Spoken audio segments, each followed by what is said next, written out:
Hello दोस्तों, मैं आपका गाइड आपका दोस्त अनुराग पांडे और आप देख रहे हैं हमारे यूट्यूब चैनल। यूपीसीएस प्री 2022 के लिए मेक आईएएस की टेस्ट सीरीज चला रहे हैं, जिसमें हम पहला पेपर शुरू किए थे और पहले पेपर में हमने 50 प्रश्न कंप्लीट किए थे।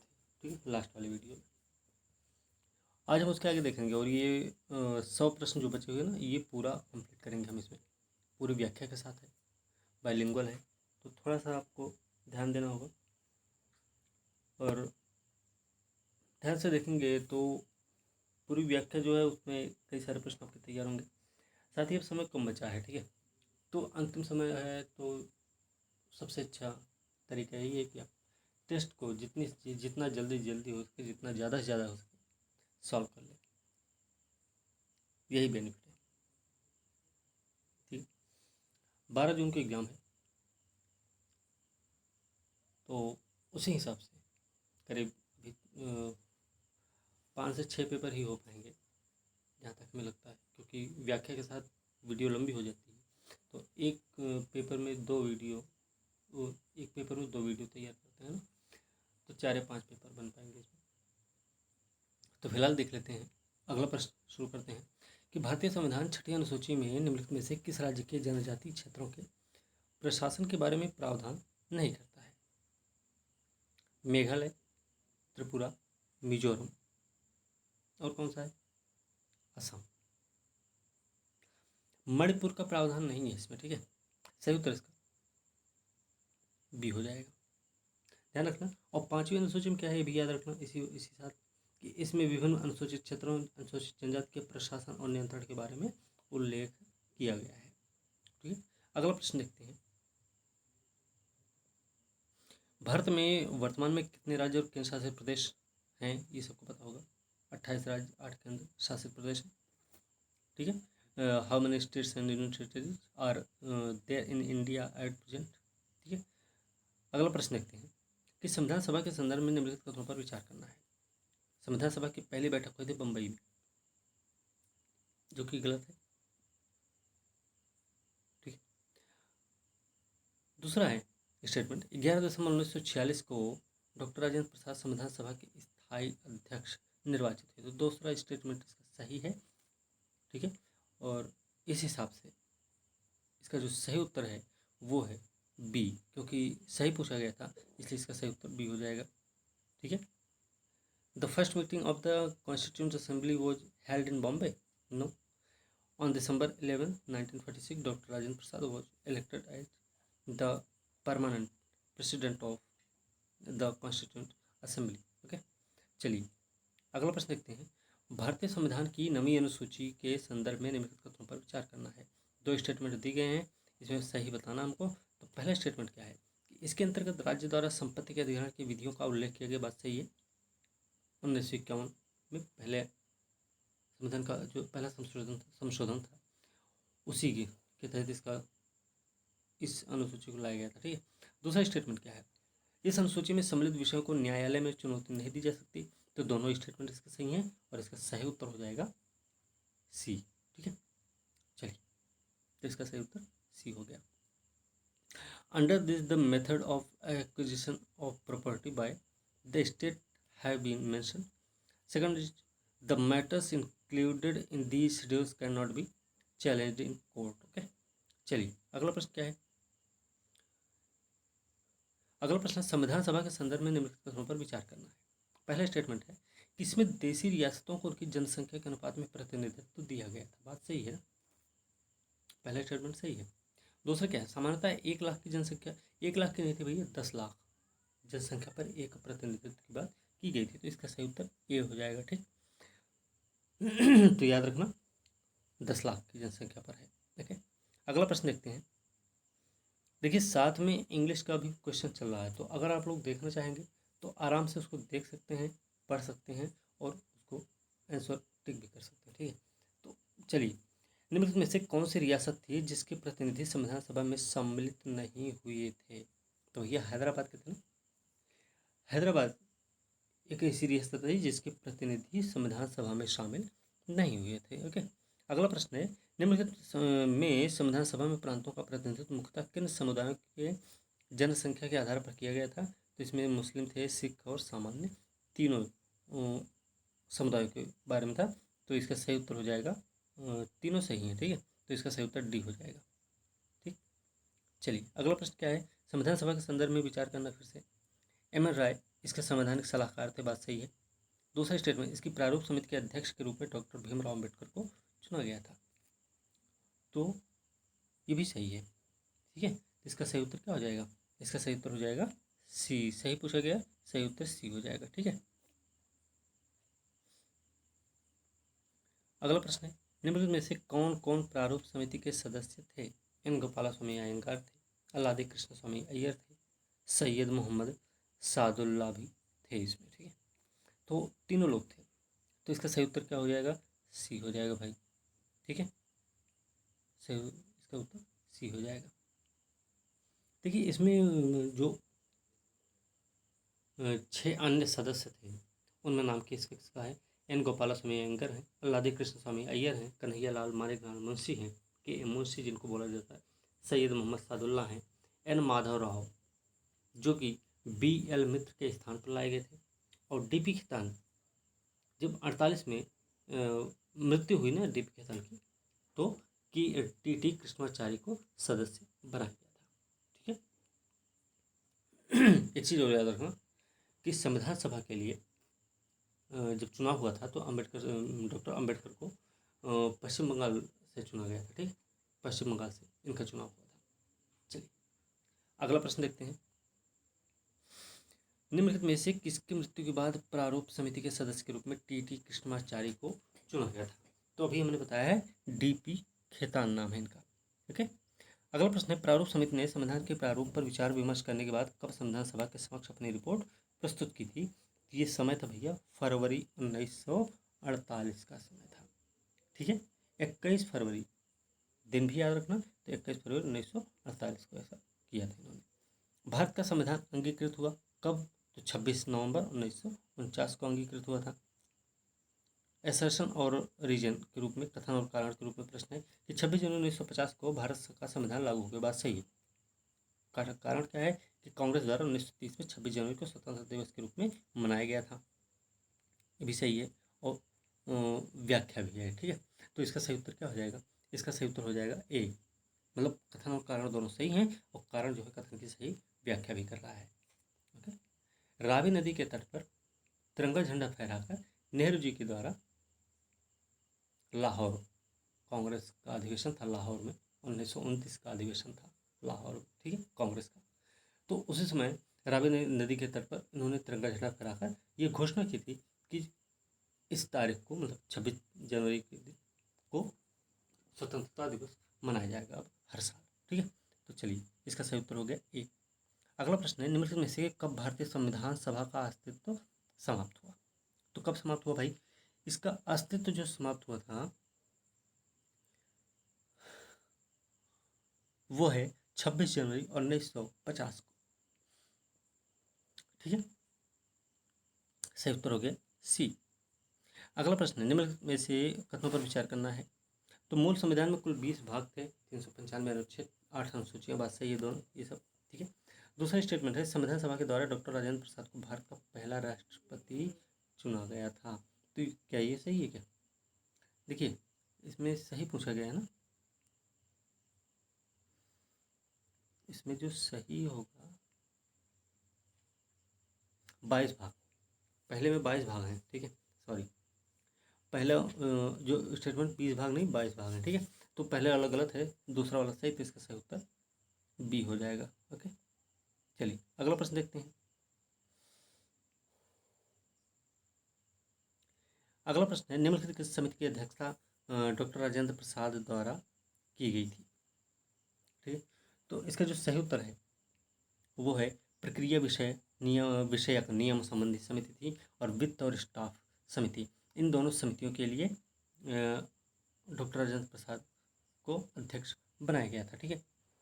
तो याद रखना इसको, और एक चीज़ ये भी याद रखना, इनकी एक संचालन समिति के भी अध्यक्ष डॉक्टर राजेंद्र प्रसाद को बनाया गया था, और प्रत्येक पत्र संबंधी जो समिति है ना, इसके अध्यक्ष थे अल्लादी कृष्ण स्वामी अय्यर। तो इसका सही उत्तर क्या हो गया, ए हो गया, ठीक। चलिए अगला प्रश्न सुमेलित करना भाई। आवास समिति है, कार्य संचालन संबंधी समिति है, मूल अधिकार उप समिति है, संविधान सभा के कार्यकरण संबंधी समिति है। ठीक है, इसके बारे में देख लेते हैं।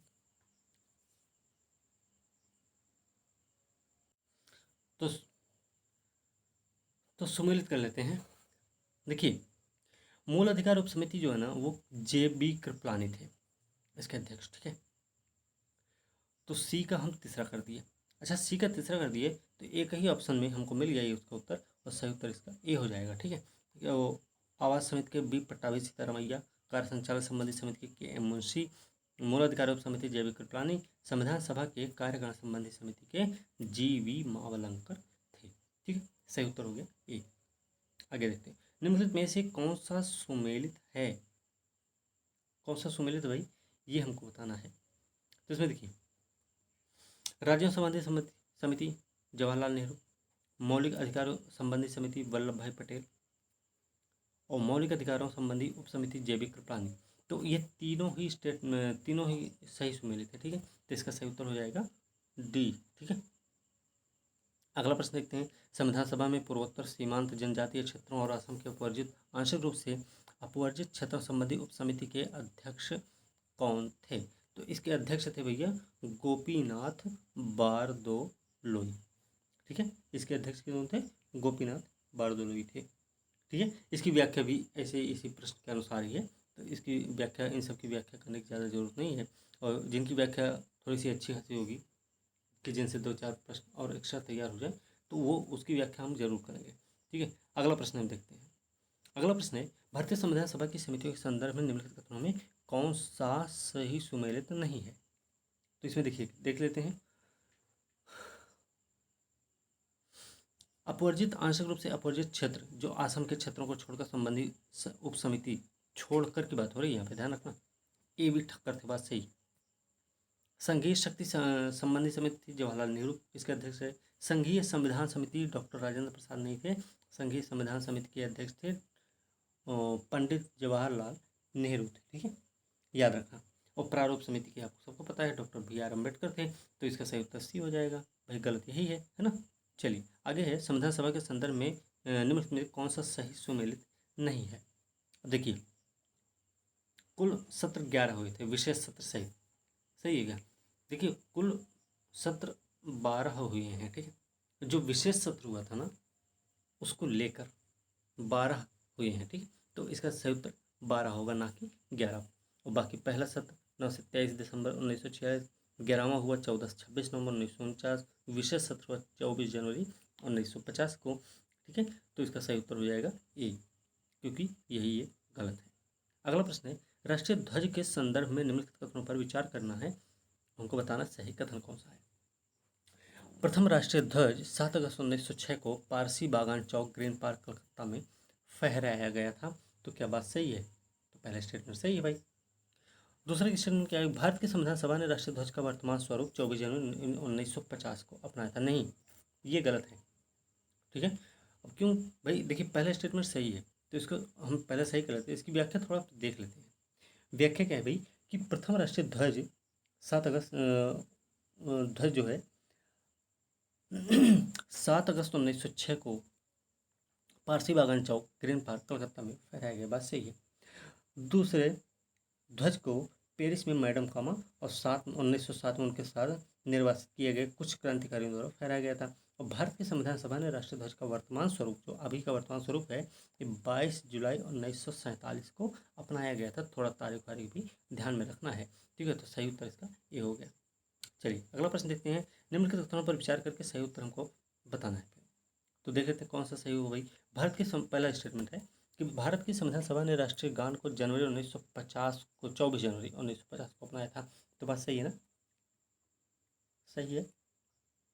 दूसरा स्टेटमेंट क्या है कि भारत की संविधान सभा ने राष्ट्रीय गीत को जनवरी 1949 24 जनवरी 1949 को अपनाया था। तो देखिए, दूसरा वाला स्टेटमेंट जो है ना 24 जनवरी तो था, लेकिन वो 24 जनवरी 1949 नहीं था, वो 24 जनवरी 1950 था। इसलिए दूसरा स्टेटमेंट गलत है और पहला सही है, तो इसका सही उत्तर ये हो जाएगा।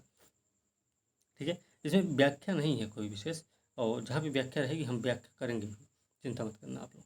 चलिए अगला प्रश्न है कि भारतीय संविधान की संविधान संशोधन की प्रक्रिया के संदर्भ में निम्नलिखित कथनों पर विचार करके सही उत्तर को बताना है। ठीक है, तो संविधान संशोधन अधिनियम पर दोनों सदनों में गतिरोध उत्पन्न होने पर संयुक्त अधिवेशन का प्रावधान है। तो बात सही है क्या भैया? देखो, संशोधन के मामले में, संविधान संशोधन के मामले में अगर कोई रुकावट आती है, दोनों सदनों में गतिरोध उत्पन्न होता है, तो हमने आपको पढ़ाया भी है क्लास में, हमने बताया है कि संयुक्त अधिवेशन का कोई प्रावधान नहीं है। ठीक है, दो मामले में संयुक्त अधिवेशन हो सकता है, एक साधारण हो सकता है और एक हो सकता है वित्त विधेयक। एक साधारण विधेयक और एक वित्त विधेयक के मामले में हो सकता है। दो ही मामलों में संयुक्त अधिवेशन होगा, ये बात आपको ध्यान में रखनी है। तो पहला स्टेटमेंट गलत हो गया। दूसरा क्या है? पारित संशोधन अधिनियम पर अपनी स्वीकृति प्रदान करने है तो राष्ट्रपति बाध्य है। तो क्या दूसरा स्टेटमेंट सही है? देखिए, पारित संशोधन अधिनियम पर अपनी स्वीकृति प्रदान करने के लिए राष्ट्रपति बाध्य होते हैं। ठीक है, तो सही उत्तर इसका बी हो जाएगा। पहला वाला स्टेटमेंट तो गलत था। ठीक, अगला प्रश्न देखते हैं, निम्नलिखित में से कौन से प्रावधान भारतीय संविधान ने 1935 भारत सरकार अधिनियम से ग्रहण किए हैं? संघ राज्यों के बीच शक्तियों का विभाजन, पहला स्टेटमेंट। दूसरा है राष्ट्रपति की आपातकालीन शक्तियां। तीसरा है उच्चतम न्यायालय के निचले स्तर के न्यायालयों पर नियंत्रण। तो इसमें से कौन सा सही है? तो देखिए भैया, पहला सही है, संघ राज्यों के बीच शक्तियों का विभाजन 35 से लिया गया। राष्ट्रपति की आपातकालीन शक्ति 35 से लिया गया। उच्चतम न्यायालय के निचले स्तर के न्यायालयों पर नियंत्रण, ये भी 35 से लिया गया है। तो इसका सही उत्तर क्या हो जाएगा? डी हो जाएगा। सही पूछा गया था ना। ठीक है, अगला प्रश्न क्या है, निम्नलिखित में से कौन सा प्रावधान भारतीय संविधान ने संयुक्त राज्य अमेरिका से ग्रहण नहीं किया है? देखिए, डीपीएसपी जो है ना, ये अमेरिका से नहीं आया है। ठीक, ओके। तो निदेशक तत्व कहाँ से आया भाई? निदेशक तत्व आया है आयरलैंड से, ध्यान रखना, आयरलैंड से आया हुआ है ये। ठीक है, चलिए तो इसमें ए इसका सही उत्तर हो जाएगा। इसकी थोड़ी व्याख्या देख लेते हैं। संविधान के सभी सामाजिक नीतियों के संदर्भ में निर्देशक तत्वों, अच्छा, संविधान सभी सामाजिक नीतियों के संदर्भ में निर्देशक तत्वों का जो उपबंध हो स्विट्जरलैंड से। ओके, प्रस्तावना, मौलिक अधिकार, स्वतंत्र न्यायपालिका, न्यायिक पुनरीक्षण, सर्वोच्च न्यायालय के न्यायाधीशों की पदमुक्ति, राष्ट्रपति कार्यपालिका का प्रमुख और उप प्रधानमंत्री, उच्च सदन का पदेन अधिकारी, ये सब जो है ना संयुक्त राज्य अमेरिका से लिया गया। उपराष्ट्रपति, सॉरी, उप प्रधानमंत्री की जगह उपराष्ट्रपति होना चाहिए। ठीक, चलिए अगला प्रश्न देखते हैं। 86वां संविधान संशोधन 2002 संबंधित है किससे? 86वां संविधान संशोधन डीपीएसपी से संबंधित है ना, ये सबको पता होना चाहिए कि मूलाधिकार से संबंधित है, मूलाधिकार से संबंधित है। ठीक है, शिक्षा का अधिकार मिला हुआ है। तो 86वां संविधान संशोधन 2002, इसमें क्या किया गया कि देश के 6 से 14 वर्ष तक के बच्चों के लिए अनिवार्य और निःशुल्क शिक्षा को मौलिक अधिकार के रूप में मान्यता दे दी गई। देने संबंधी प्रावधान है, इसे अनुच्छेद 21 का के अंतर्गत संविधान में जोड़ा गया। इस अधिनियम द्वारा संविधान के अनुच्छेद 45 और अनुच्छेद 51 का में भी संशोधन किए जाने का प्रावधान था। तो भैया देखिए, मूलाधिकार भी है, डीपीएसपी भी है, मौलिक कर्तव्य भी है, तो तीनों ही इसके हो सकते हैं। मौलिक कर्तव्य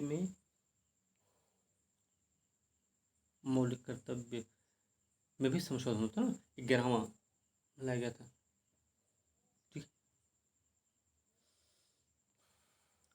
ठीक है, तो ए इसका फिलहाल सही है, नहीं इसका तीनों सही है। ठीक है, डी इसका सही उत्तर हो जाएगा।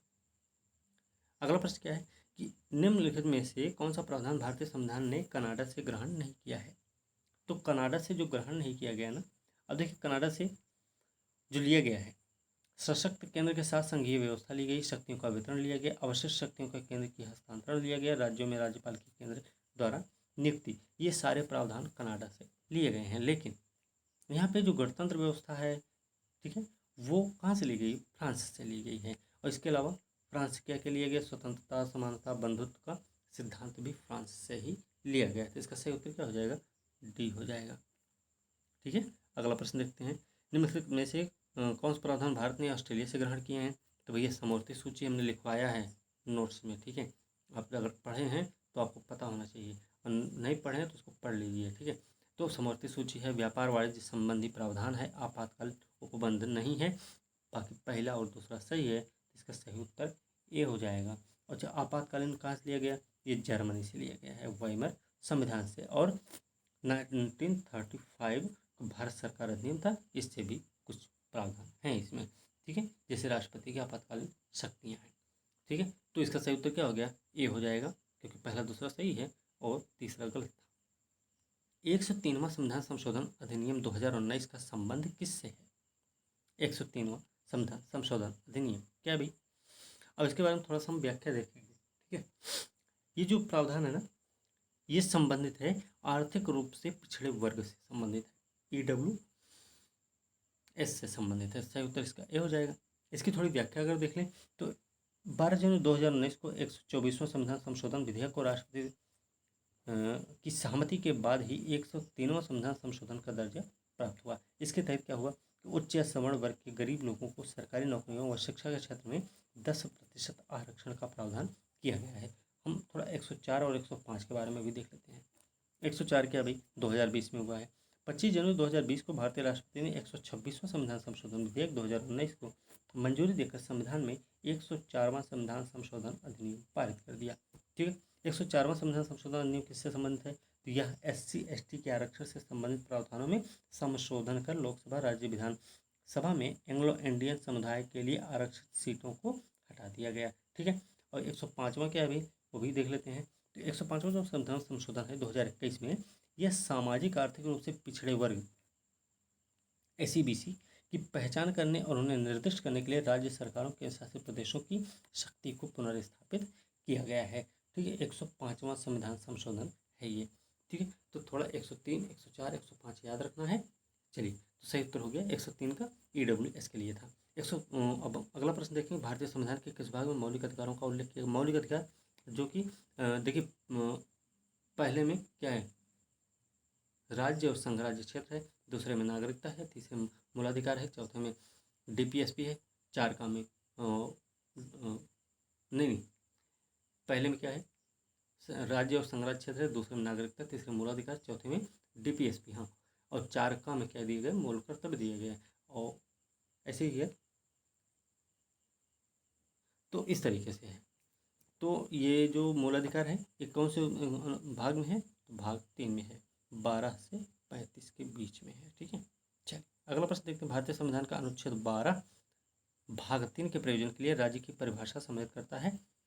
तो इसमें राज्य की परिभाषा में किसको किसको सम्मिलित किया जाता है अनुच्छेद 12 के तहत भाई? तो थोड़ा सा हम इसमें देख लेंगे, ठीक। इसमें क्या है ना, भाग 3 के प्रयोजन के लिए राज्य की परिभाषा इसे है कि केंद्र सरकार होगी भारत की संसद, राज्य सरकार राज्य विधानमंडल, वैधानिक गैर वैधानिक प्राधिकरण जैसे LIC है, ONGC है, सेल है, तो ये सब क्या है, ये राज्य की परिभाषा में शामिल किए जाते हैं। तो इसका सही उत्तर क्या हो जाएगा? D हो जाएगा, ठीक है। अगला प्रश्न देखते हैं। निम्नलिखित में से कौन से अनुच्छेद उच्चतम न्यायालय को न्यायिक समीक्षा की शक्ति प्रदान करते हैं? तो कौन से अनुच्छेद प्रदान करेंगे भाई? देखिए, अनुच्छेद 13 करता है और अनुच्छेद 32 करता है। अनुच्छेद 51 क्यों नहीं करता? क्योंकि अनुच्छेद 51 किसी और चीज़ से संबंधित, वो किससे संबंधित है ये भी आपको पता होना चाहिए। ये वैश्विक शांति से संबंधित अनुच्छेद है, ठीक है। तो इसका सही उत्तर हो जाएगा A। अगला प्रश्न है, भारतीय संविधान के अधिकार का स्रोत क्या है? भारत के लोग, हमने लिखाया है, ठीक है। पॉलिटी में हमने हर एक चीज़, जितने भी आप यहाँ पर प्रश्न देख रहे हैं, ये सारे हमने पॉलिटी में करवा रखे हैं। आप लोगों ने अगर पढ़ा है तो भाई बड़ी अच्छी बात है, नहीं पढ़ पाए हैं तो थोड़ा उसको पढ़ लीजिए और हो सके तो वीडियो एक बार देख लीजिए, स्पीड बढ़ा के देखिए, तो आपको बहुत सारी चीज़ें क्लियर हो जाएंगी। तो इसका सही उत्तर हो जाएगा भारत के लोग। अगला प्रश्न क्या है? निम्नलिखित में से किन आधारों पर भारतीय संविधान राज्य के द्वारा विभेद का प्रतिषेध करता है? जन्म स्थान, निवास स्थान, मूल वंश, तीनों आधारों पर विभेद का प्रतिषेध किया जाता है। और इसका सही उत्तर हो जाएगा D। ये अनुच्छेद कौन सा है? 15 अनुच्छेद है, ठीक है। ये भी बात हमें याद रखनी है, ठीक है। चलिए,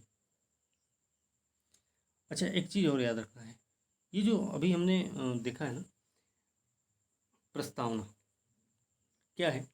अधिकार का स्रोत कौन है? भारत के लोग हैं, है ना, जनता है। प्रकृति कैसी है? इसमें प्रकृति, भारत की प्रकृति के बारे में बताया गया कि भारत की एक संप्रभु समाजवादी धर्मनिरपेक्ष लोकतांत्रिक गणतांत्रिक राज्य व्यवस्था वाला देश है। संविधान का उद्देश्य बताया गया तो इसके अनुसार न्याय, स्वतंत्रता, समानता और बंधुत्व संविधान के उद्देश्य हैं और लागू होने की जो तिथि रही 26 जनवरी 1949 रही है। ठीक है, अब हम ये वाला देख लें कि जो अनुच्छेद 15 के तहत जन्म, मूल वंश, जन्म स्थान, लिंग, निवास स्थान के बारे में विभेद का प्रतिषेध करता है, इसके बारे में थोड़ा सा हम देख लेंगे। इसमें कहा गया है कि नागरिकों के विरुद्ध धर्म, मूल वंश, जाति, लिंग, जन्म स्थान के आधार पर विभेद नहीं किया जाएगा। उक्त आधारों पर किसी व्यक्ति को दुकान, सार्वजनिक भोजनालय, सार्वजनिक मनोरंजन के स्थानों में प्रवेश करने तथा पूर्णतः या अंशतः राज्य निधि से पोषित या जन सामान्य के प्रवेश के लिए प्रयोग के लिए समर्पित कुआं हो, तालाब हो, स्नान घाट हो आदि का प्रयोग करने से मना नहीं किया जाएगा। हालांकि राज्य को इस बात की अनुमति है कि वह समाज के वंचित वर्गों, महिलाओं के उत्थान हेतु सकारात्मक विभेद कर सकता है। ठीक है, तो थोड़ा सा ये हमको स्टेटमेंट के रूप में याद रखना है। चलिए अगला प्रश्न देख लेते हैं। अगला प्रश्न है, निम्नलिखित में से कौन सुमेलित है? अनुच्छेद 16 क्या है? नियोजन संबंधित विषयों में अवसर की क्षमता है। अनुच्छेद 16(3) नियोजन के संबंध में विभेद से प्रतिषेध है। अनुच्छेद 16(4) का है नियुक्ति के लिए आरक्षण की व्यवस्था है। तो भैया ये सब के सब क्या हैं? एक दूसरे से सुमेलित हैं क्या? देखिए, पहला सुमेलित है 16(1) जो है नियोजन संबंधी विषयों में अवसर की क्षमता से संबंधित है। ठीक है, बाकी सब क्या है? गलत है। तो इसका सही उत्तर ए हो जाएगा। इसकी थोड़ी व्याख्या अगर देखें, अनुच्छेद 16(1) में राज्य के अधीन किसी पद पर नियोजन या नियुक्ति के से संबंधित विषयों में सभी नागरिकों के लिए अवसर की क्षमता होगी। 16(2) में कहा गया राज्य के अधीन किसी नियोजन या पद के संबंध में केवल धर्म, मूल वंश, जाति, लिंग, जन्म स्थान, उद्भव और जन्म स्थान, निवास, इनमें से किसी एक के आधार पर ना तो कोई नागरिक अपात्र होगा और ना उससे कोई विभेद किया जाएगा। तो 16(3) क्या है? 16(3) भैया इसके अंतर्गत क्या किया गया है कि राज्य नौकरियों में निवास के आधार पर विभेद कर सकता है। मतलब कुछ रोजगार किसी क्षेत्र के निवासियों के लिए आरक्षित कर सकता है, राज्य नियुक्ति के लिए आरक्षण की व्यवस्था कर सकता है। 16(4) में क्या है कि 16(4) में है कि इसके तहत कोई भी बात राज्य को पिछड़े हुए नागरिकों के किसी वर्ग के पक्ष में जिनका प्रतिनिधित्व राज्य की राय में राज्य के अधीन सेवाओं से में पर्याप्त न हो तो क्या करेगा? तो नियुक्ति पदों के आरक्षण के लिए उपबंध करने से विस्तारित नहीं करेगी, निवारित नहीं करेगी। ठीक है, और 16(4) का क्या है? 16(4) का इसमें क्या दिया गया था? नियुक्ति के लिए आरक्षण की व्यवस्था। तो देखिए इसमें क्या है कि कोई भी बात जो राज्य को अनुसूचित जाति जनजाति के पक्ष में जिनका प्रतिनिधित्व राज्य की राय में राज्य के अधीन सेवाओं में पर्याप्त नहीं है तो राज्य के अधीन सेवाओं में किसी वर्ग या वर्गों के पदों पर क्या करना होगा कि भाई प्रोन्नति, प्रमोशन, ठीक है, प्रोन्नति के मामलों में आरक्षण के लिए उपबंध करने से निवारित नहीं करे तो वो उपबंध कर सकते हैं, प्रोन्नत कर सकते हैं। ठीक है, चलिए अगला प्रश्न देखते हैं। निम्नलिखित कथनों पर विचार करके हमको सही बताना भी। पहला स्टेटमेंट है कि भारत के संविधान का अनुच्छेद 18 अस्पृश्यता के अंत से संबंधित, बात सही है ना। दूसरा है अस्पृश्यता शब्द को संविधान परिभाषित नहीं करता है, संविधान में परिभाषित नहीं किया गया, तो क्या सही है? देखिए नहीं, एक मिनट, जो अस्पृश्यता है ना ये आपका अनुच्छेद 17 में है, जबकि जो अनुच्छेद 18 है ना वो है उपाधियों का अंत। ठीक है, तो पहला स्टेटमेंट गलत था, इसका दूसरा सही है, तो हमें ये चीज़ याद रखनी भाई। चलिए तो इसका सही उत्तर क्या हो जाएगा? बी हो जाएगा। अगला प्रश्न देखते हैं, भारतीय संविधान की प्रस्तावना में निम्नलिखित में से किस न्याय का उल्लेख नहीं है? प्रस्तावना में सामाजिक, आर्थिक, राजनीतिक न्याय है ना, धार्मिक न्याय नहीं है इसमें कोई, है ना। सही उत्तर बी हो जाएगा, है ना, इसका सही उत्तर बी हो गया। चलिए इसकी थोड़ी व्याख्या देख ले। इसकी व्याख्या देखेंगे तो न्याय जो है इसमें 3 प्रकार के न्याय हैं, सामाजिक, आर्थिक और राजनीतिक। ठीक है, तो सामाजिक क्या भाई? सामाजिक मतलब है संविधान द्वारा समान सामाजिक स्थिति के आधार पर एक अधिक न्याय संगत समाज बनाने से है। आर्थिक मतलब क्या है कि समाज के अलग अलग सदस्यों के मध्य संपत्ति के समान वितरण से है, जिससे संपत्ति कुछ हाथों में ही केंद्रित नहीं हो सके। राजनीतिक न्याय क्या है कि इसका मतलब है सभी नागरिकों को राजनीतिक भागीदारी में समान अधिकार हो और भारतीय संविधान प्रत्येक मत के लिए सार्वभौमिक वयस्क मताधिकार और समान मूल्य प्रदान करता है। ठीक है, तो ये कुछ चीज़ें हैं जो ध्यान रखनी है। अगला प्रश्न क्या है कि वाक स्वतंत्रता के अधिकार निम्नलिखित में से निम्नलिखित के कथनों पर विचार करना है और सही बताना मेरे को। पहला स्टेटमेंट है कि इसके अंतर्गत मूलतः 6 मूलाधिकार थे क्या? है भी तो, अभी भी तो है, ठीक है। पहले 7 थे, ये बोल सकते हैं। दूसरा क्या है, संपत्ति के क्रय अधिग्रहण विक्रय के अधिकार को 42वें संविधान संशोधन नियम के माध्यम से समाप्त कर दिया गया। तो भैया 42वें नहीं 44वें द्वारा किया गया था, 1978 में किया गया था। दोनों स्टेटमेंट गलत हैं, इसका सही उत्तर हो जाएगा डी। ध्यान रखना, इसका सही उत्तर हो गया डी। अगला प्रश्न देखते हैं, उच्चतम न्यायालय ने वाक अभिव्यक्ति की स्वतंत्रता में निम्नलिखित को सम्मिलित किया है। सही कौन सा बताना है? व्यावसायिक विज्ञापन की स्वतंत्रता है, सरकारी गतिविधियों की सूचना का अधिकार है और हड़ताल का अधिकार। तो क्या ये तीनों सही हैं? देखिए पहला और दूसरा तो सही है, ठीक है। वाक अभिव्यक्ति की स्वतंत्रता के संबंध में व्यावसायिक विज्ञापन की स्वतंत्रता सही है, सरकारी गतिविधियों की सूचना का अधिकार सही है, लेकिन हड़ताल का अधिकार सही नहीं है। तो इसका सही उत्तर क्या हो जाएगा? ये हो जाएगा। इसकी अगर थोड़ी सी व्याख्या देख लेना तो इसकी व्याख्या में याद रखना 19(1)(a) उच्चतम न्यायालय ने वाक अभिव्यक्ति की स्वतंत्रता में कुछ चीज़ों को सम्मिलित किया। कैसे? कि अपने या किसी अन्य के विचारों को प्रसारित करने का अधिकार है, प्रेस की स्वतंत्रता है, व्यावसायिक विज्ञापन की स्वतंत्रता है, फोन टैपिंग के विरुद्ध अधिकार है, प्रसारण करने का अधिकार है, किसी राजनीतिक दल या संगठन के द्वारा आयोजित बंद के विरुद्ध अधिकार है, सरकारी गतिविधियों की सूचना का अधिकार है, शांति का अधिकार है भाई, किसी समाचार पत्र पर पूर्व प्रतिबंध के विरुद्ध अधिकार है, प्रदर्शन तथा विरोध का अधिकार है, परंतु इसमें हड़ताल का अधिकार शामिल नहीं है। तो ये हमें थोड़ा याद रखना है भाई। चलिए अगला प्रश्न देखते हैं कि निम्नलिखित में से वाक अभिव्यक्ति की स्वतंत्रता पर प्रतिबंध का आधार नहीं है। तो प्रतिबंध का जो आधार नहीं ना, इसमें देखिए न्यायालय की अवमानना है, विदेशी राज्यों में मंत्रवत संबंध है, नैतिकता की स्थापना, ये सब क्या है? वाक अभिव्यक्ति की स्वतंत्रता पर प्रतिबंध का आधार है, ठीक है। तो नहीं है ना पूछा गया है, तो इसका सही उत्तर डी हो जाएगा, क्योंकि तीनों हैं आधार, ठीक है। चलिए अगला प्रश्न देखते हैं कि अगला प्रश्न निम्नलिखित में से किस शब्द का आशय समाज के किसी भी वर्ग के लिए विशेषाधिकार की अनुपस्थिति से है। तो स्वतंत्रता है, समानता है, बंधुत्व है, संप्रभुता है। देखिए संप्रभुता का क्या मतलब इसमें, ठीक है। इसका मतलब है यहाँ पे समता है, ठीक है। जो समाज के किसी भी वर्ग के लिए विशेषाधिकार की अनुपस्थिति है, ये है समता के अधिकार से संबंधित। अब देखिए स्वतंत्रता क्या है? स्वतंत्रता 5 प्रकार की दी गई है, ठीक है, प्रस्तावना में। कौन कौन सी है? विचार, अभिव्यक्ति, विश्वास, धर्म और उपासना की स्वतंत्रता है, ठीक है। अच्छा समता का मतलब क्या है? समता का मतलब है कि समाज के किसी भी वर्ग के लिए विशेषाधिकार की अनुपस्थिति और बिना किसी भेदभाव के प्रत्येक व्यक्ति को समान अवसर प्रदान करने की उपबंध करने से है।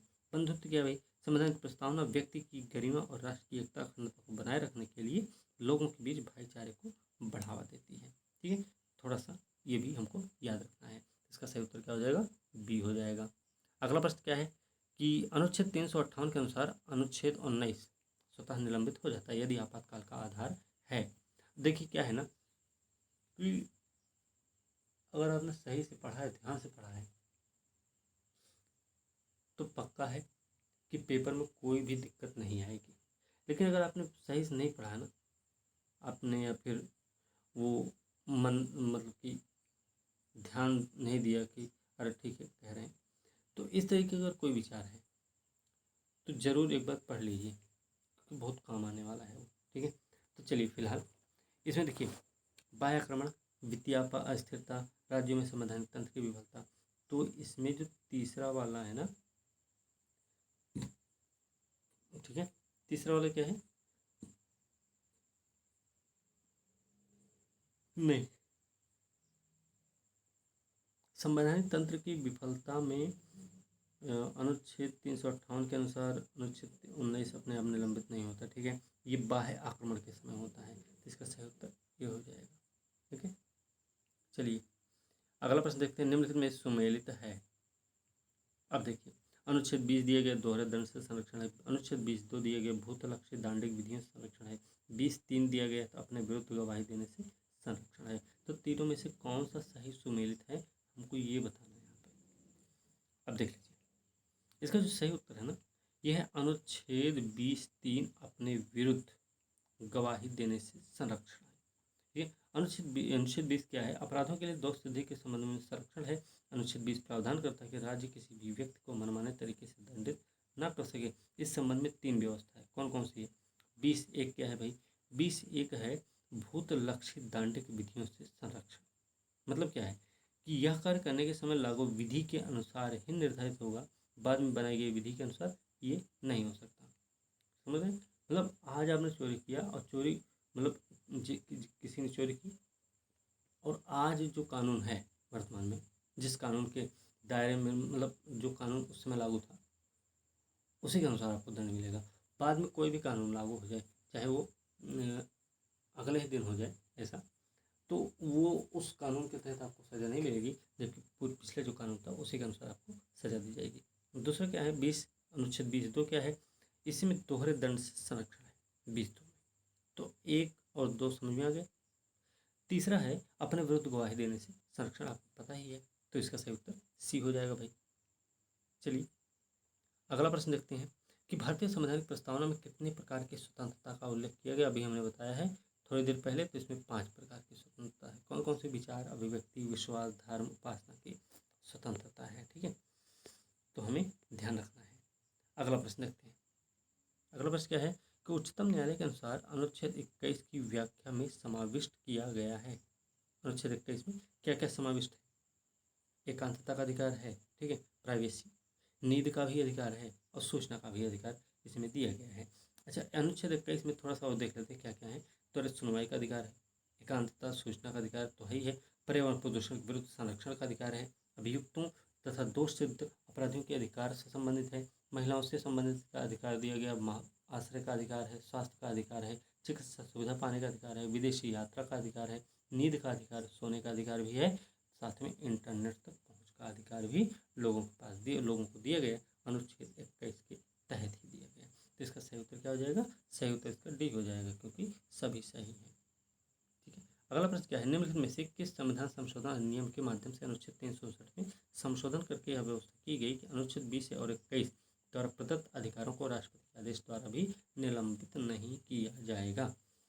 ठीक है, तो अगर इसका सही उत्तर देखेंगे तो इसका सही उत्तर है 44वां संविधान संशोधन 1978 के माध्यम से अनुच्छेद 359 में संशोधन करके यह व्यवस्था हुई है कि 20-21 द्वारा प्रदत्त अधिकारों को राष्ट्रपति के आदेश द्वारा भी निलंबित नहीं किया जा सकता। इससे पहले क्या था प्रावधान? भैया 359 के तहत विशेष आदेश निकालकर संविधान के भाग 3 के में दिए गए मूल अधिकारों को क्या किया जाए? उनको समाप्त कर दिया जा सकता था, निलंबित किया जा सकता था। ठीक है, चलिए अगला प्रश्न देखते हैं। फिर अगला प्रश्न है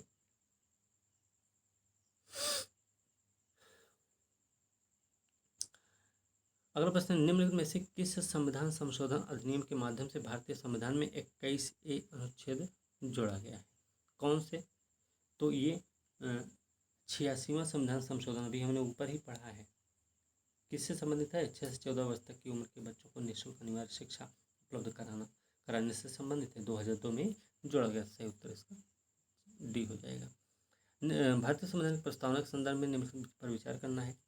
देखिए, कौन सा कथन सत्य बताना? यह विधायिका की शक्ति का स्रोत है, हमने लिखवाया है, सीधे सीधे लिखवा दिए कि विधायिका को की शक्ति का स्रोत नहीं है ये, और ना ही उसकी शक्ति पर पाबंदी भी लगाता, कोई ऐसा कुछ नहीं। ठीक है, ये गैर न्यायिक है, बात सही है, ये भी हमने लिखवा दिया है, पॉइंट लिखवाया है। तो यह गैर न्यायिक है, तो ये बी वाला इसका सही हो जाएगा, और इसका सही उत्तर हो गया बी। ठीक है, अगला प्रश्न देखते हैं। फिर सही उत्तर हो गया गैर न्यायिक है ये। ठीक, चलिए अगला प्रश्न है कि कोई व्यक्ति जिसे भारत में निवारक निरोध के अंतर्गत गिरफ्तार किया गया है को सलाहकार बोर्ड की सलाह के बिना अधिकतम कितने समय तक बंदी रखा जा सकता है? तो कितने महीने तक रख सकते हैं भाई? निरोध का सलाहकार बोर्ड द्वारा पुनरावलोकन जो है वो 44वें संविधान संशोधन अधिनियम द्वारा 1978 के माध्यम से निरोध की अधिकतम अवधि हो गई 3 माह से घटा के 2 माह कर दी गई है। ठीक है, इससे अधिक अवधि के लिए निरोध तभी लागू होगा जब सलाहकार उसके पक्ष में अपनी संस्तुति देगा। तो इसका सही उत्तर क्या हो गया? इसका सही उत्तर हो गया 2 माह।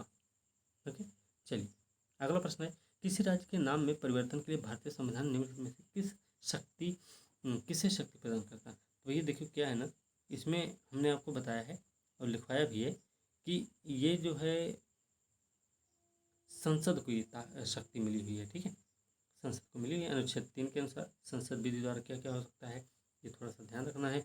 फिलहाल यहाँ पे संसद इसका सही उत्तर हो जाएगा। क्या क्या अधिकार है संसद को? अनुच्छेद 3 के तहत किसी राज्य में से उसका राज्य क्षेत्र अलग करके, ये 2 या अधिक राज्यों को, राज्य के भागों को मिलाकर, या किसी राज्य क्षेत्र को किसी राज्य के भाग के साथ मिलाकर नए राज्य का निर्माण करने से किसी राज्य का क्षेत्र बढ़ा सके, किसी राज्य का क्षेत्र घटा सकेगी, किसी राज्य की सीमाओं में परिवर्तन कर सकेगी, किसी राज्य के नाम में परिवर्तन भी कर सकती है। कौन? संसद को अधिकार मिला हुआ है। ठीक, चलिए अगला प्रश्न क्या है? अनुच्छेद 24 किसी फैक्ट्री, खान, अन्य परिसंकटन गतिविधियों में कितने वर्ष के से कम आयु के बच्चों के नियोजन का प्रतिषेध किया गया? तो 14 साल से कम उम्र के बच्चों के लिए है ऐसा। ठीक है, तो इसका सही उत्तर हो जाएगा ए। ठीक है, अगला प्रश्न देखते हैं।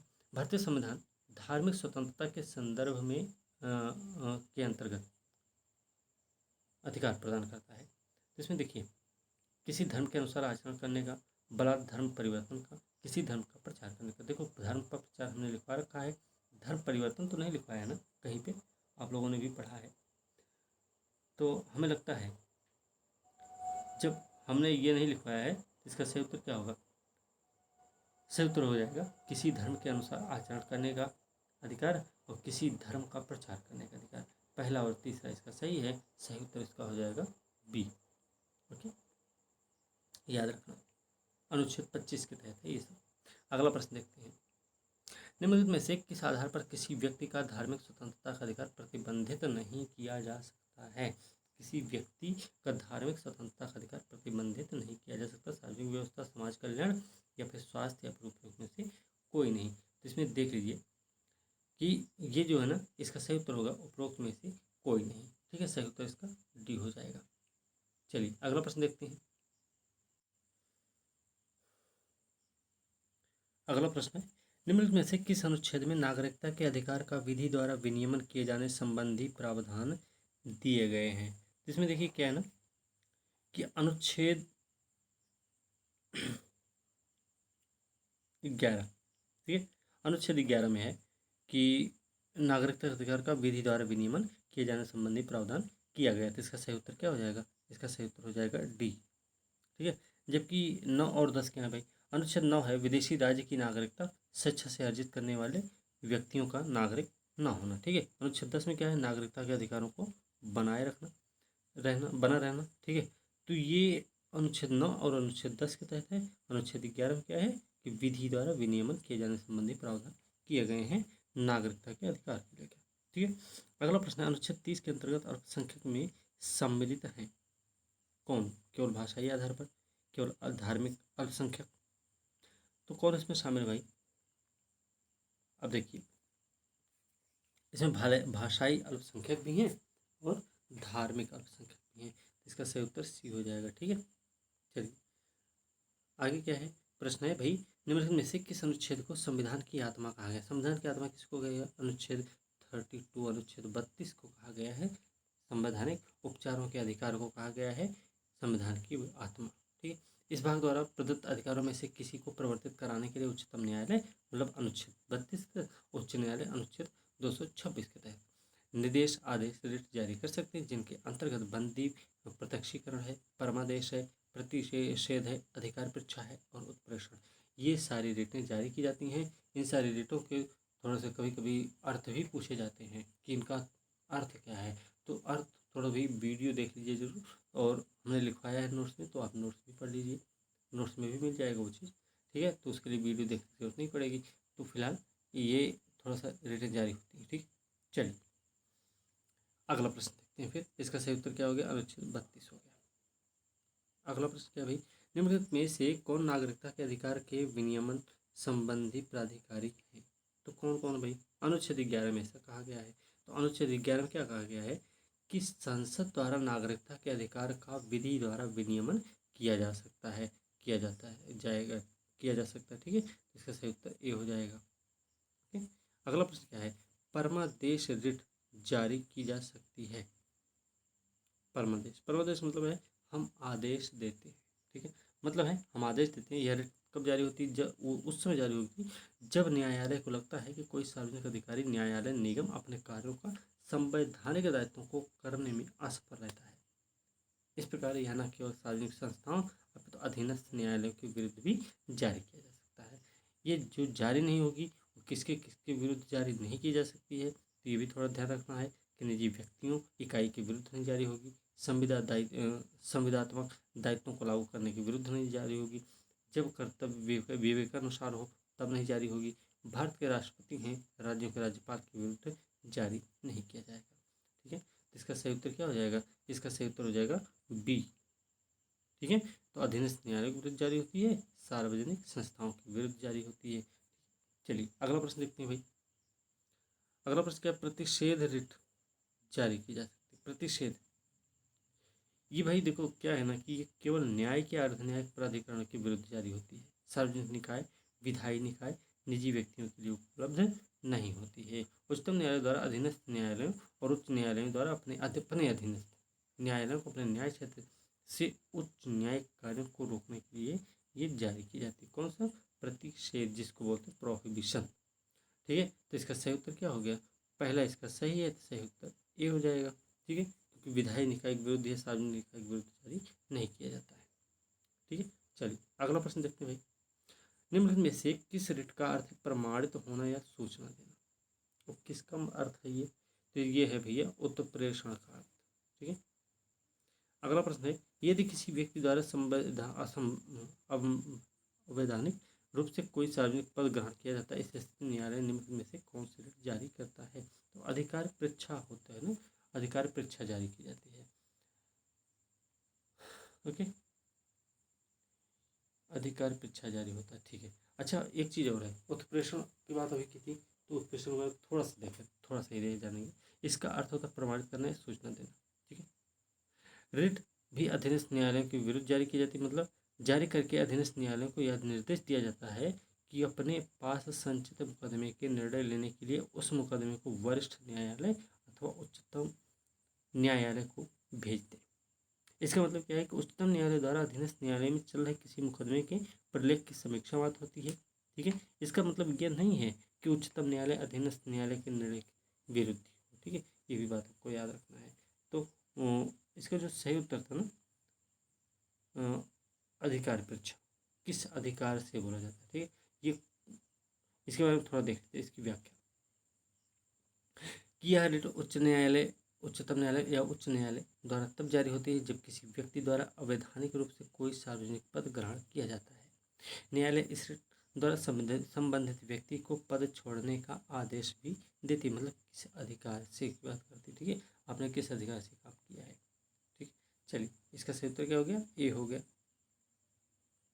अगला प्रश्न क्या है? निम्नलिखित कथनों पर विचार करना है। पहला स्टेटमेंट है कि अनुच्छेद 33 संविधान के भाग 3 का अपवाद है। तो क्या सही है? ये सही है। अनुच्छेद 33 के अंतर्गत संसद, राज्य विधान मंडल दोनों को विधि बनाने की शक्ति दी गई है, ऐसा कुछ नहीं है। ठीक है, तो याद रखना। ठीक है, पहला वाला स्टेटमेंट इसका फिलहाल सही है और इसका सही उत्तर हो जाएगा ए। ठीक, चलिए अगला प्रश्न क्या है? निम्नलिखित में से कौन से मूलाधिकार केवल और भारतीयों को, नागरिकों को प्राप्त है? अब भारतीय नागरिकों को जो भी अधिकार प्राप्त हैं वो देखिए नंबर है, अनुच्छेद 15, अनुच्छेद 16, अनुच्छेद 19, अनुच्छेद 29, अनुच्छेद 30, यही सब मिले हुए हैं। अब देखिए 15 का नाम लिया था, 16 का लिया था, 19 का लिया था, 29 और 30 का लिया था। तो 15 भी दिख रहा और 29 भी दिख रहा। ठीक है, तो 15 और 29 का सही हो जाएगा, सही उत्तर इसका बी हो जाएगा। अगला प्रश्न, निम्न में से कौन से मूलाधिकार भारतीय नागरिकों विदेशियों दोनों को प्राप्त है? अब देखिए 15, 16, 19, 29, 30, इन सब के अलावा जितने भी मूलाधिकार हैं वो दोनों को प्राप्त हैं, भारतीय नागरिक को भी और विदेशियों को भी प्राप्त है। उसमें अनुच्छेद 14 है और अनुच्छेद 23 इसमें शामिल हो जाएगा। ठीक है, तो पहला और दूसरा इसका सही रहेगा। ओके, चलिए अगला प्रश्न देखते हैं।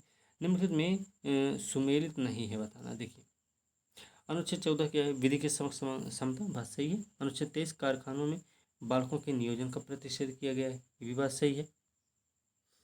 ठीक है, अनुच्छेद 26 क्या है? धार्मिक कार्यों के प्रबंध की स्वतंत्रता दी गई है, ये कुछ बात सही नहीं लग रही है ना।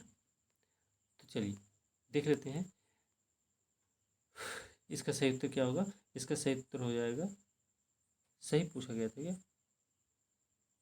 सुमेलित नहीं, अच्छा नहीं, ठीक है 14 सही है, 26 20 से धार्मिक कार्यों को प्रबंध की स्वतंत्रता है। 20 अपराधों के लिए 10 से अधिक संबंध संरक्षण है। अनुच्छेद जो 23 है ना, वो बालकों दुर्व्यवहार बलात्कार से संबंधित है, ठीक है। और 24 में है कारखानों में बालकों के नियोजन का प्रतिशत, ठीक है। तो इसका सही उत्तर बी हो जाएगा। चलिए अगला प्रश्न क्या है, निम्नलिखित सही सुमेलित नहीं है बताना इसमें भी। अनुच्छेद 15 क्या है? अनुच्छेद 15 है धर्म मूलवंश जात लिंग जन्म स्थान के आधार पर विभेद का प्रतिषेध होगा। अनुच्छेद 16 क्या भाई? अनुच्छेद 16 दिया गया है कि लोक नियोजन के विषय में अवसर की समता है। 19 क्या है? 19 है वहाँ का अभिव्यक्ति आदि विषय कुछ अधिकारों का संरक्षण है।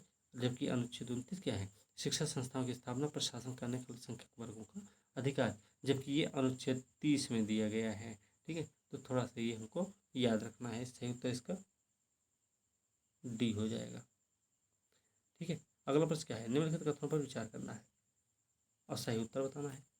तो पहला स्टेटमेंट क्या है? मौलिक अधिकार निरंकुश असीमित होते हैं। सही बात है, असीमित नहीं है, सीमित है, ठीक है। असीमित नहीं है, सीमित है। दूसरा क्या है, सरकार मौलिक अधिकारों पर किसी भी प्रकार का प्रतिबंध नहीं लगा सकती। ऐसा भी नहीं है, प्रतिबंध तो लगा ही सकती है भाई, क्योंकि नकारात्मक प्रवृत्ति है ना मूलाधिकार की। हमने बताया है कि मूलाधिकार की प्रवृत्ति कैसी, मूलाधिकार की प्रवृत्ति जो नकारात्मक, वो किस प्रकार की नकारात्मक है कि जहाँ पर समानता का विभेद होगा, ठीक, या किसी प्रथा से संबंधित कोई मामला हो, तो उस जगह पे ये प्रतिबंध लगा सकती है, ठीक है। तो इसका सही उत्तर हो जाएगा, दोनों गलत है, इसका सही उत्तर डी हो जाएगा, ठीक है, याद रखना। अगला प्रश्न, समता के अधिकार के संदर्भ में निम्नलिखित कौन सा सही है? पहला स्टेटमेंट है कि धर्म मूलवंश जाति लिंग जन्म स्थान इनमें से किसी भी आधार पर सार्वजनिक स्थलों में प्रवेश में कोई भेदभाव नहीं हो सकता। पहला स्टेटमेंट क्या होगा? सही है। दूसरा है कि समता के अधिकार के अंतर्गत ही छुआछूत का निषेध और उपाधियों का अंत किया गया है, ठीक है। तो इसका जो दूसरा वाला है वो सही है। पहला सही है, धर्म मूलवंश जन्म स्थान के आधार पर सार्वजनिक स्थान में प्रवेश कोई भेदभाव नहीं। हाँ सही है भी, क्योंकि अनुच्छेद 15 में ही तो है, वही है समता का अधिकार, अनुच्छेद 14 से अनुच्छेद 18 के बीच में। तो दोनों स्टेटमेंट सही है, तो इसका सही उत्तर सी हो जाएगा, ठीक। चलिए अगला प्रश्न देखते हैं। भारत की नागरिकता की समाप्ति के आधार हैं। नागरिकता का प्रत्याग है, दूसरे देश की नागरिकता स्वीकार करने पर है, विदेशी व्यक्ति से विवाह करने पर। तो विदेशी व्यक्ति से विवाह करने पर तो ऐसा कुछ नहीं मेरे ख्याल से, है ना। तो पहला वाला स्टेटमेंट और दूसरा वाला स्टेटमेंट क्या है? सही है कि भारत की नागरिकता की समाप्ति के ये दो आधार हैं। एक और है वंचित किए जाने पर, ठीक है। तो 3 आधारों पर नागरिकता की समाप्ति की जाती है। नागरिकता का प्रत्याग, दूसरे देश की नागरिकता स्वीकार करने पर, और नागरिकता से वंचित करने पर, ठीक है। चलिए अगला प्रश्न देखते हैं। राज्य के नीति निर्देशक तत्वों के उद्देश्य क्या हैं? अब देखिए उद्देश्य क्या है इसका, लोगों का कल्याण, मतलब सामाजिक आर्थिक राजनीतिक न्याय।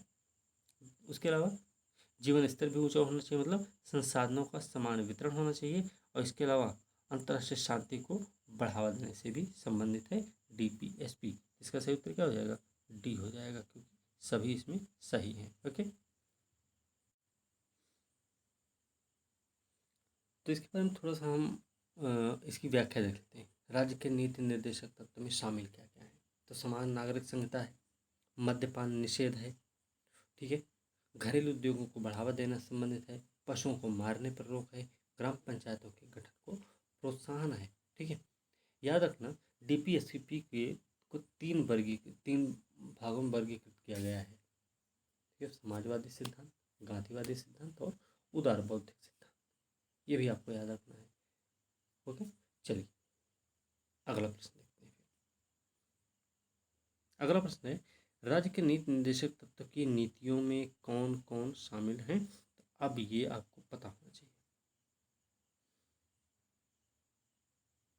अब देखिए, समान नागरिक संहिता है, मद्यपान निषेध भी है, घरेलू उद्योगों को बढ़ावा देना भी है, पशुओं को मारने पर रोक है, ग्राम पंचायतों के गठन को प्रोत्साहन भी देना है। तो सभी के सभी क्या है? इसके सही हैं, और इसका सही उत्तर हो जाएगा डी हो जाएगा, ठीक है। चलिए अगला प्रश्न देखते हैं। अनिवासी भारतीय के संदर्भ में निम्नलिखित कथनों पर विचार करना है। अनिवासी भारतीय NRI जो हैं, ये भारत वित्तीय पासपोर्ट धारक होते हैं। तो क्या सही है? ये भारतीय पासपोर्ट धारक होते, सही बात है। भारत में सभी प्रकार की गतिविधि शुरू कर सकते हैं ये। तो भैया देखो दोनों ही सही हैं स्टेटमेंट, ठीक है। इसका सही उत्तर सी हो जाएगा। क्या होता है एनआरआई? भारतीय नागरिक, भारतीय पासपोर्ट धारक होता है, परंतु किसी कार्य विशेष के कारण पिछले वित्तीय वर्ष के दौरान 180 दिनों से कम समय के लिए भारत में रहता है। भारत में याद रखना कि सभी प्रकार की गतिविधि शुरू कर सकता है वो, ये भी आपको याद रखना है। चलिए अगला प्रश्न देखते हैं भाई। अगला प्रश्न है, भारत में नागरिकों के मौलिक कर्तव्यों के संबंध में निम्नलिखित कथनों पर विचार करना है। पहला स्टेटमेंट है, इनको संविधान में 42वें संविधान संशोधन 1976 के माध्यम से जोड़ा गया था। मूल कर्तव्य को, बात सही है ना, सरदार स्वर्ण सिंह समिति की सिफारिश पर। दूसरा है, इनको लागू करने के संबंध में संविधान मौन है, तो ये भी सही है। तीसरा स्टेटमेंट है, मौलिक कर्तव्यों के अनुपालन के आधार पर या उनकी शर्त पर संविधान हमें मौलिक अधिकार नहीं देता है। तो ये तीनों ही स्टेटमेंट क्या है? सही है। इसका सही उत्तर हो जाएगा डी। इसकी व्याख्या देख लें तो भारतीय संविधान में मूल कर्तव्यों को सरदार स्वर्ण सिंह समिति की अनुशंसाओं के आधार पर जोड़ा गया 42वें संविधान संशोधन द्वारा 1976 के माध्यम से। भाग 4 का के तहत 51 का अनुच्छेद के तहत जोड़ा गया, ठीक है। जब जोड़ा गया था तब इनकी संख्या थी मात्र 10, लेकिन वर्तमान में इनकी संख्या कितनी हो गई? 11 हो गई है। ये भी बात हमको याद होनी चाहिए, ठीक। तो ये चीज़ हमको ध्यान में रखना है। चलिए अगला प्रश्न देखते हैं भाई कि निम्नलिखित कथनों पर विचार करना है और सही उत्तर बताना। भैया पहला स्टेटमेंट है, मौलिक अधिकार और नीति निर्देशकता तो दोनों एक दूसरे की पूरक है। बात सही है, बात सही है ना, हमने लिखवाया है भाई नोट्स में, ठीक है। दूसरा स्टेटमेंट क्या है? मौलिक अधिकार सरकार के लिए निर्देशात्मक होते हैं, ऐसा हमने लिखवाया है क्या? ये भी नहीं, ये नहीं लिखवाए हैं, तो ये नहीं होगा, ठीक। इसके अलावा मौलिक अधिकार खासतौर पर व्यक्ति के अधिकारों को संरक्षित करते हैं, और जबकि नीति निर्देशक तो पूरे समाज के हित की बात करते हैं। एक व्यक्तिगत कल्याण की बात करेगा, एक सामाजिक या सामुदायिक कल्याण की बात करता है, ठीक है। तो पहला और तीसरा इसका सही है। इसका सही उत्तर हो जाएगा बी। अब देख लेते हैं, मौलिक अधिकार नीति निर्देशक दोनों एक दूसरे के पूरक हैं, और मौलिक अधिकार सरकार के लिए निर्देशात्मक नहीं आदेशात्मक है, ठीक है। इसके अलावा वहीं पे नीति निर्देशक क्या है? वो निर्देशात्मक है। मौलिक अधिकार खासतौर पर व्यक्ति के अधिकारों को संरक्षित करता है, डीपीएसपी क्या करता है? समाज की, पूरे समाज के हित की बात करता है, ठीक है। ये दोनों में अंतर है। अगला प्रश्न देखते हैं, निम्नलिखित कथनों पर विचार करना, सही उत्तर हमें बताना है। संसद, पहला स्टेटमेंट है कि संसद जो है संविधान के किसी भी अंश या प्रावधान में संशोधन कर सकती है। तो पहला बात सही है क्या? नहीं सही है, गलत है। किसी भी अंश की बात हो रही ना, तो पहला स्टेटमेंट गलत हो गया। दूसरा क्या है स्टेटमेंट? न्यायालय ने संविधान की मूल ढांचागत विशेषताओं का सिद्धांत केशवानंद भारती मुकदमे के अपने निर्णय में दिया था। तो ये बात सही है, ठीक है। इसका सही उत्तर क्या हो जाएगा? बी हो जाएगा। दूसरा सही, पहला गलत है। अगला प्रश्न क्या है? निम्नलिखित कथनों पर विचार करना है, फिर से सही बताना है। न्यायालय ने संपत्ति के अधिकार को संविधान के मूल ढांचे का तत्व माना है। संपत्ति के अधिकार को संविधान के मूल ढांचे का तत्व माना, तो क्या सही है? ये गलत है भाई, ठीक है। 44वें संविधान संशोधन 1978 में संपत्ति के अधिकार को मौलिक अधिकारों की सूची से निकालकर अनुच्छेद 301 के तहत अंतर्गत सामान्य कानूनी अधिकार बना दिया गया। तो दूसरा स्टेटमेंट सही है, और ठीक है, नहीं सही नहीं ये पूछा गया ना, संपत्ति के अधिकार को संविधान के मूल ढांचे का तत्व माना, बात सही है, ठीक है। पहला सही है, दूसरा गलत है इसका, ठीक है। 44वें संविधान संशोधन के द्वारा सामान्य कानूनी अधिकार है ये, ठीक है ना। 44वें संविधान संशोधन 1978 में संपत्ति के अधिकार को क्या किया गया? मौलिक अधिकार की सूची से निकालकर 301 के अंतर्गत सामान्य कानूनी अधिकार बना दिया गया है। तो देखिए यहाँ पे क्या है ना,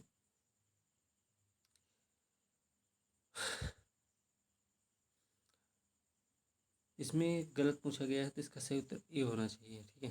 तो इसका सही उत्तर ए ही है, ठीक है। चलिए अगला प्रश्न क्या है?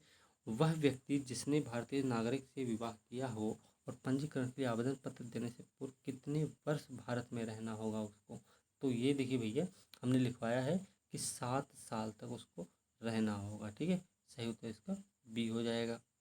अगला प्रश्न है, भारतीय संविधान के किस भाग के तहत सर्वोच्च न्यायालय का प्रावधान किया गया है?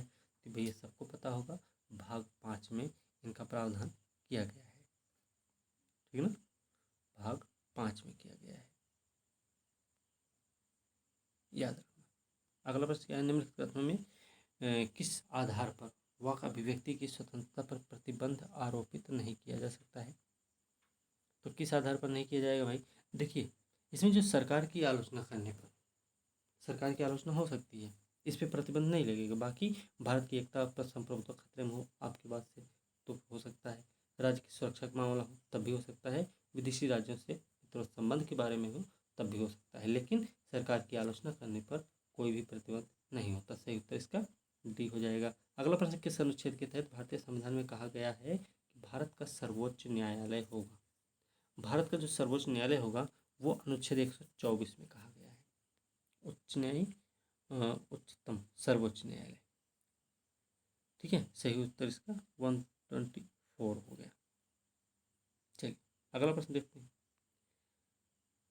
एक चीज और याद रखना, शुरुआत में सर्वोच्च न्यायालय में न्यायाधीशों की कुल संख्या थी 8, वर्तमान में 34 हो गई। वर्तमान में जो मुख्य न्यायाधीश बने वो 48वें नंबर के हैं, तो थोड़ा ये भी फैक्ट याद रखना है अपने को, ठीक। चलिए अगला प्रश्न देखते हैं, सर्वोच्च न्यायालय के न्यायाधीश का कार्यकाल कितना है? सर्वोच्च न्यायालय के जो न्यायाधीश का कार्यकाल है वो 65 वर्ष की आयु तक पदासीन रह सकता है, ठीक है। उसके मामले में किसी प्रश्न के उठने पर संसद द्वारा स्थापित संस्था इसका निर्धारण करेगी। वह राष्ट्रपति को लिखित त्यागपत्र का त्याग भी अपना पद त्याग सकता है। संसद की सिफारिश पर राष्ट्रपति द्वारा उसे पद से हटाया भी जा सकता है, ठीक है। तो 65 वर्ष इसका कार्यकाल होता है। चलिए अगला प्रश्न क्या है, किस संविधान के में सर्वोच्च न्यायालय की स्वतंत्रता निष्पक्षता के लिए निम्नलिखित प्रावधान किए गए? तो कैसे कैसे प्रावधान हुए हैं थोड़ा देख लेते हैं। देखिए, संविधान ने सर्वोच्च न्यायालय के स्वतंत्र निष्पक्ष कामकाज को सुरक्षित रखने सुनिश्चित करने के लिए कुछ प्रावधान किए, जैसे नियुक्ति का तरीका है, कार्यकाल की सुरक्षा है, निश्चित सेवा शर्तें हैं, संचित निधि से व्यय है। ठीक, आकस्मिक निधि से व्यय का हमने नाम ही ले लिया है। निश्चित सेवा शर्त है, सही बात है। कार्यकाल की सुरक्षा, ये भी सही है। तो पहला तीसरा सही है, तो इसका सही उत्तर बी हो जाएगा, बी, ठीक है, ध्यान रखना। अगला प्रश्न, निम्नलिखित में से किस मामले में सर्वोच्च न्यायालय का मूल क्षेत्राधिकार है, बताना है हमें। तो देखिए, मूल क्षेत्राधिकार में कौन कौन सा आते हैं? केंद्र व एक अधिक राज्यों के मध्य हो, कोई मतलब केंद्र और कोई राज्य हो, दूसरी तरफ राज्यों का एक तरफ होना, ठीक है, और अथवा तथा एक अथवा अधिक राज्य का दूसरी तरफ होना, दो या अधिक राज्यों के मध्य विवाद होगा तो मूल क्षेत्राधिकार में आएगा, ठीक है, याद रखना। और बाकी जो सर्वोच्च न्यायालय के न्याय क्षेत्र में आएंगे उसमें अंतर्राज्यीय जल विवाद है, वित्त आयोग के संदर्भ वाले मामले हैं, केंद्र राज्यों के मध्य खर्चा पेंशन के संबंध में समझौता है, ये सब आते हैं, ठीक है। इसमें सर्वोच्च न्यायालय मूल क्षेत्राधिकार ये सभी हैं, लेकिन वित्त आयोग के संदर्भ मामले नहीं है इसमें। तो पहला और तीसरा सही है, तो इसका सही उत्तर बी हो जाएगा, ठीक है। अगला प्रश्न देखते हैं कि निम्नलिखित कथनों पर विचार करना है, सही उत्तर बताना। पहला स्टेटमेंट है कि भारत का संविधान धार्मिक समुदायों को शिक्षण संस्थान स्थापित करने का अधिकार देता है, बात सही है। दूसरा क्या है, राज्य धार्मिक संगठनों द्वारा चलाए जा रहे शिक्षण संस्थानों को धन नहीं दे सकता, ये गलत है, ठीक है। तो दूसरा स्टेटमेंट गलत है, क्यों गलत है? राज्य धार्मिक संगठनों द्वारा चलाए जा रहे शिक्षण संस्थानों को क्या कर सकता है? धन दे सकता है, ठीक है। तो सही उत्तर इसका क्या हो गया? ए हो जाएगा। पहला सही है और दूसरा गलत है, इसलिए सही उत्तर इसका ए हो गया। अगला प्रश्न क्या है, निम्नलिखित कथनों में बताना है सही उत्तर कौन सा है। तो पहला स्टेटमेंट है, मौलिक अधिकार निरंकुशता या असीमित होते हैं, निरंकुश या असीमित होते हैं मौलिक अधिकार। क्या सही है? ऐसा नहीं है कुछ, ठीक है। असीमित कहाँ हमने लिखवाया है? पहला स्टेटमेंट गलत हो गया। दूसरा क्या है, सरकार मौलिक अधिकारों पर किसी भी प्रकार का प्रतिबंध नहीं लगा सकती, ये भी गलत है। सही उत्तर इसका डी हो जाएगा, क्योंकि दोनों ही स्टेटमेंट इसके गलत हैं। अगला प्रश्न है, किस अनुच्छेद के तहत संविधान राष्ट्रपति को सर्वोच्च न्यायालय की राय लेने का अधिकार देता है? ये भैया 143 के तहत ऐसा है, ठीक है, प्रावधान। लेकिन याद रखना कि बाध्य नहीं है, ठीक है, यह भी याद रखना। तो 143 इसका सही हो जाएगा। अगला प्रश्न है कि भारत में किसी जनहित याचिका का जनक कहा जाता है। ये भैया P.N. भगवती हैं, ठीक है। एक ऐसी याचिका होती है, देखो, लोकहितवाद या जनहित याचिका एक ऐसी याचिका है जिसके माध्यम से पीड़ित व्यक्ति स्वयं या अन्य कोई व्यक्ति या संस्था द्वारा पीड़ित व्यक्ति की ओर से न्यायालय के समक्ष प्रश्न उठाया जा सकता है, ठीक है। तो इसका सही उत्तर हो गया P.N. भगवती। अगला प्रश्न है, सर्वोच्च न्यायालय के न्यायाधीशों की नियुक्ति किसके द्वारा की जाती है? सर्वोच्च न्यायालय के न्यायाधीश की नियुक्ति होती है राष्ट्रपति के द्वारा, ठीक है, ध्यान रखना, ये राष्ट्रपति द्वारा इनकी नियुक्ति की जाती है, ठीक है। अगला प्रश्न है, जीएसटी परिषद का प्रत्येक निर्णय मान्य होने के लिए किस बहुमत की आवश्यकता होती है? जीएसटी परिषद का प्रत्येक निर्णय मान्य होने के लिए किस बहुमत की आवश्यकता होती है? तो ये हमको पता होना चाहिए, और इसके लिए होता है उपस्थित और मतदान करने वाले सदस्यों का 75% होना चाहिए, ठीक।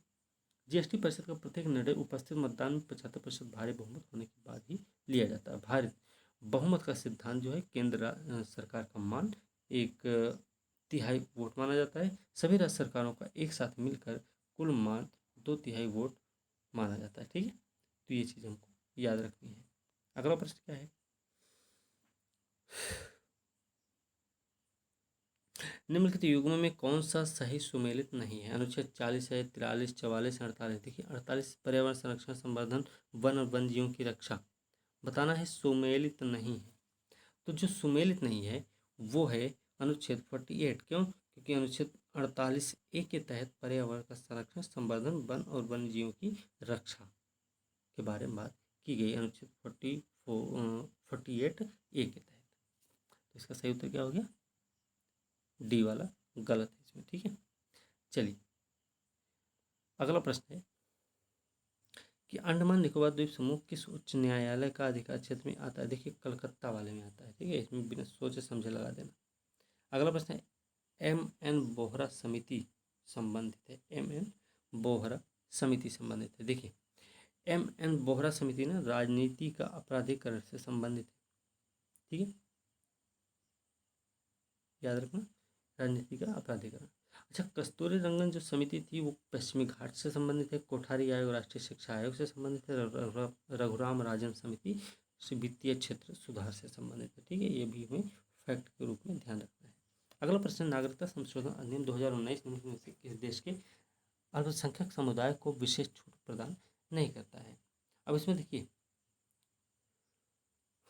इसमें जो सही उत्तर है इसका है चीन। संसद नागरिकता विधेयक 2019 पारित किया है।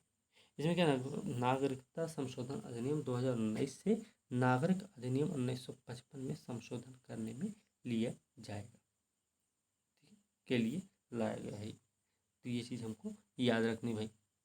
और इसके अलावा ये भी ध्यान रखना है, अफगानिस्तान, बांग्लादेश, पाकिस्तान से भारत आए हिंदुओं, सिखों, बौद्ध, जैन, पारसी, ईसाइयों को अवैध प्रवासी नहीं माना जाएगा। तो इसका सही उत्तर क्या हो गया? छूट नहीं प्रदान नहीं करता, तो ये चीन के लिए है, ठीक है। अगला प्रश्न है, निम्नलिखित में से कौन से मूल कर्तव्य में सम्मिलित हैं? मूल कर्तव्य में कौन कौन से सम्मिलित हैं? देखिए मूल कर्तव्य में सार्वजनिक संपत्ति की क्षति, ये है। वैज्ञानिक दृष्टिकोण, राष्ट्रगान का आदर, ये सब है, ये भी है, राष्ट्रगान का आदर भी है इसमें। लेकिन पहला जो वैज्ञानिक दृष्टिकोण है ये मूल कर्तव्य में है क्या? मेन बात तो ये है। तो देखिए क्या है ना, इसका सही उत्तर हो जाएगा पहला और तीसरा सही है, दूसरा इसमें गलत है, ठीक है। अगला प्रश्न देखते हैं, भारतीय संविधान के किस अनुच्छेद में कार्यपालिका से न्यायपालिका का पृथक्करण प्रावधान किया गया था? अनुच्छेद 50 के तहत, ये सबको पता होगा, ठीक है। अगला प्रश्न है, संविधान के प्रस्तावना के संदर्भ में निम्नलिखित कथनों पर विचार करके सही बताना हमको। पहला स्टेटमेंट है, सर्वप्रथम जर्मन संविधान में प्रस्तावना को सम्मिलित किया गया था। पहली बात सही है क्या? नहीं, ऐसा नहीं है, ये अमेरिका में सम्मिलित हुआ था, ठीक है। दूसरी चीज़ है, B.N. राव ने प्रस्तावना को संविधान का परिचय पत्र कहा, ये भी तो नहीं है सही। तो दोनों गलत हैं, इसका सही उत्तर क्या हो जाएगा? डी हो जाएगा भाई। अगला प्रश्न है, निम्नलिखित मत विचार करके सही उत्तर बताना। भारत ने लोकतांत्रिक समाजवाद को अपनाया है। भारत ने लोकतांत्रिक समाजवाद को क्या किया? अपनाया है, बात सही है। पहले स्टेटमेंट सही हो गया। दूसरा है समाजवादी शब्द संविधान के 1976 में हुए 44वें संविधान संशोधन अधिनियम द्वारा प्रस्तावना में जोड़ा गया। 44वां नहीं था भैया, 42वां था, इसलिए दूसरा गलत हो गया और पहला सही हो गया। सही तो इसका ए हो जाएगा। ठीक है, अगला प्रश्न है भारतीय संविधान की प्रस्तावना के संदर्भ में निम्नलिखित कथनों पर विचार करके सही उत्तर हमको बताना है। तो ये पहला स्टेटमेंट क्या है कि प्रस्तावना में न्याय शब्द को 4 अलग अलग रूपों में समाविष्ट किया गया। पहला स्टेटमेंट गलत हो गया, ठीक, क्योंकि 3 ही न्याय है। इसके अलावा पंचायती राज व्यवस्था राजनीतिक न्याय का उदाहरण है। क्या ये सही है? देखिए दोनों ही गलत है। न्याय क्या है? प्रस्तावना में न्याय शब्द को 3 अलग अलग भागों में बांटा गया है। सामाजिक न्याय क्या है? ये सब हम बताएं, सामाजिक है, आर्थिक है, राजनीतिक, ये सब न्याय हम आपको पहले ही बता चुके हैं। ठीक है, और अब हम देखेंगे इसका तो सही उत्तर क्या हो गया। इसका जो सही उत्तर है वो है डी, दोनों ही गलत है। अगला और अंतिम प्रश्न है निम्नलिखित में से कौन सा कथन सत्य है और हमें सही बताना भी है। तो पहला स्टेटमेंट है प्रस्तावना की व्यवस्थाओं को न्यायालय में चुनौती दी जा सकती है। सही है क्या? नहीं दी जा सकती भाई, हमने पढ़ाया हुआ है, समझाया है। प्रस्तावना को दूसरा स्टेटमेंट है प्रस्तावना को संविधान के अनुच्छेद 368 के तहत संशोधित किया जा सकता है। तो दूसरा सही है और पहला गलत है, इसलिए सही उत्तर इसका बी हो जाएगा। इस प्रकार से भैया आज पहला पेपर समाप्त हो गया है MECIS का। जितना भी टाइम बचा है अच्छे से पेपर वीडियो देखते रहिए, पढ़ते रहिए और मस्त रहिए, ठीक है, ताकि पेपर अगर आप अच्छे से तैयारी कर लेते हैं तो पेपर में ये डाउट नहीं रहेगा कि होगा या नहीं होगा। ठीक है, फिलहाल अब फिर आप बेफिक्र होकर आप तैयारी आगे की जारी कर सकते हैं। ठीक है, तो इसी के साथ आज की वीडियो हम यहीं समाप्त करेंगे। अगली वीडियो के साथ कल मिलते हैं, तब तक के लिए धन्यवाद।